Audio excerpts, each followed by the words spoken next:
Now let's start with the exercise of the chapter.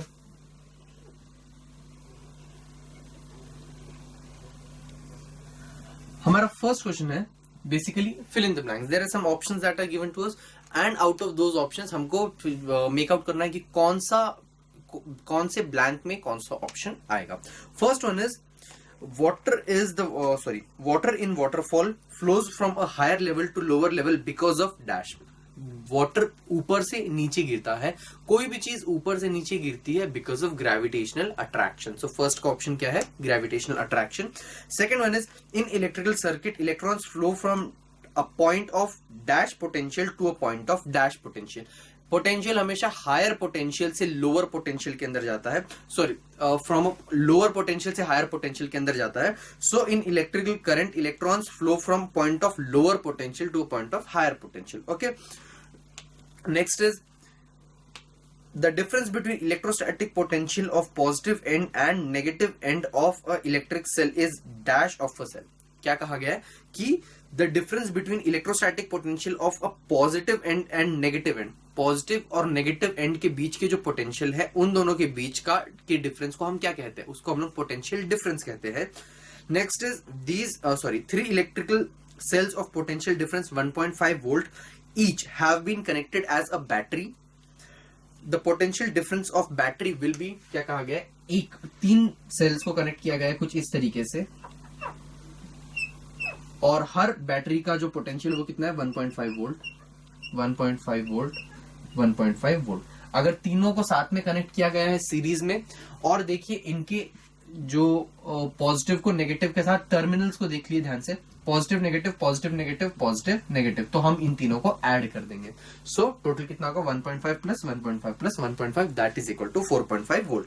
Last one is an electric current flowing in a wire creates dash around the wire. हमने magnetic effects of electric current. So electric a current carrying wire क्या बनाती है अपने आसपास? Magnetism create करती है, creates magnetism around it. So an electric current flowing through a wire creates magnetism around the wire.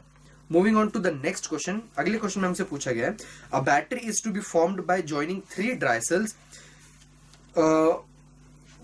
A battery is to be formed by joining three dry cells them with connecting wires. Show how will you connect the wire by drawing a diagram. तीन dry sales को हमको connect करना है with a battery. तीन dry sales, इसी का example ले लेते हैं. तीन ड्राई सेल एक दूसरे के साथ कनेक्टेड है विद अ, ठीक है. अब इसके अंदर सर्किट के अंदर बाकी जो इक्विपमेंट्स है वो यहाँ पर आ जाएंगे. सो बेसिकली तीन ड्राई सेल्स को मैं इस तरीके से कनेक्ट कर सकता हूँ. टर्मिनल्स उल्टे भी हो सकते हैं, मतलब कि इस तरीके से नहीं तो negative positive negative positive negative positive. Okay, इसी तरीके से हमें कनेक्ट करना होता है. आप किसी भी टर्मिनल को उल्टा नहीं कर सकते कि पॉजिटिव नेगेटिव और नेगेटिव वो एक दूसरे को कैंसिल आउट कर देते हैं. Moving on to the next question. In an electric cell, a battery and a bulb have been connected and battery consists of two cells and equal potential difference. क्या कहा गया? दो एक सर्किट के अंदर एक बल्ब को कनेक्ट किया गया है विद टू सेल्स, ठीक है. बैटरी जिसके अंदर दो सेल है जिनका पोटेंशियल भी सेम है. अगर एक 2 वोल्ट का है तो दूसरा भी 2 वोल्ट का ही है. ओके, एक 1.5 वोल्ट का है तो दूसरा भी 1.5 वोल्ट का ही है. तो अब मुझसे पूछा गया है if the bulb is not glowing then which test will you perform in order to find out the reason of bulb not glowing. अब मुझसे पूछा गया है कि बल्ब नहीं जल रहा है तो कौन सा टेस्ट हम परफॉर्म करेंगे चेक करने के लिए कि बल्ब क्यों ग्लो नहीं हो रहा है. सबसे पहले will check the filament. This is question number 3. Check the filament of the bulb.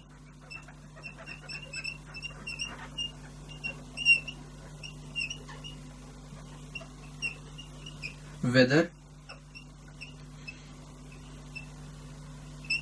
it's intact or broken. कि फिलामेंट, बल्ब के अंदर का जो फिलामेंट है वो चेक करेंगे कि वो इंटैक्ट है या ब्रोकन है. अगर वो ब्रोकन है इसका मतलब कि बल्ब खराब है, वो नहीं जलेगा. अगर इंटैक्ट है तो हम बैटरी की तरफ जाएंगे. Check the terminals of the battery.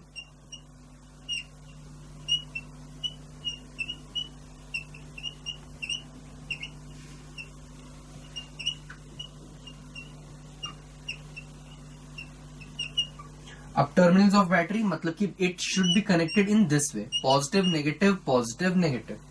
Okay, अगर वो इस तरीके से कनेक्टेड है, पॉजिटिव नेगेटिव नेगेटिव पॉजिटिव, या फिर अगर वो इस तरीके से कनेक्टेड है, नेगेटिव पॉजिटिव पॉजिटिव नेगेटिव, मतलब एक दूसरे के जो टर्मिनल्स है वो एक सेल्स बेसिकली अगर एक दूसरे के अपोजिट डायरेक्शन में कनेक्टेड है तो ऑब्वियसली जो बल्ब है it will not glow. So these are the two test that will have to check कि कौन सी चीज गलत है, या तो बल्ब का फिलामेंट टूटा हुआ या फिर सेल के जो टर्मिनल्स है वो गलत है.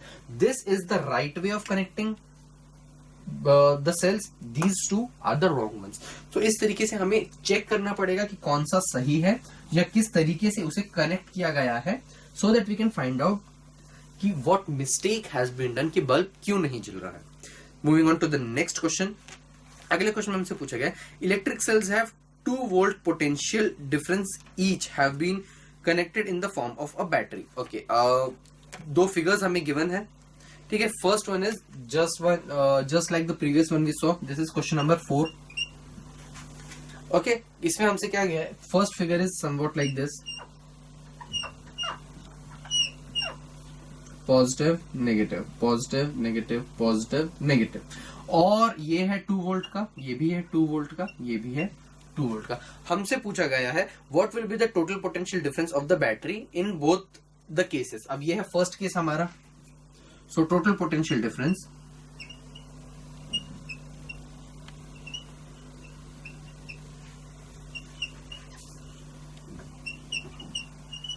टोटल पोटेंशियल डिफरेंस कितना होगा, दिस प्लस दिस, मतलब कि 2 volt will be equal to 2 volt plus 2 volt plus 2 volt, that will be equal to 8 volt.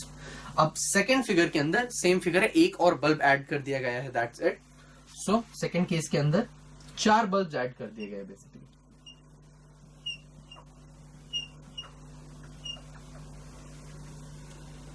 Positive negative positive negative positive negative positive negative. Okay, ये positive negative terminal negative terminal, positive terminal negative and positive negative. अब इसके अंदर total potential difference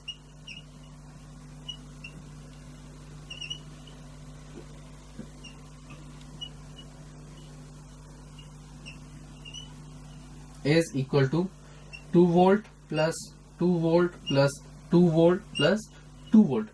चारों 2 volts के हैं, so this will be equal to 8 volts. That's it. Okay, unit लिखना is very important क्योंकि हमें पता होना चाहिए. जैसे करंट है तो एम्पियर के अंदर होता है, पोटेंशियल डिफरेंस तो वोल्ट के अंदर होता है, तो हमें हमेशा यूनिट लिखना बहुत इंपॉर्टेंट होता है. Fifth question is describe the construction, working and usefulness of a dry cell with the help of a diagram. And sixth question is describe the construction and working of an electric bell with the help of a diagram. Now both these questions we have already studied very deeply while going through the chapter. तो उसके अंदर जाइए और see the explanation that I gave you while making you understand those things. Electric bell और dry cell, even जो lead acid cell था उसको भी बहुत अच्छी तरीके से करके जाना, because these are very 3 important topics that can be asked in the theory part of this chapter.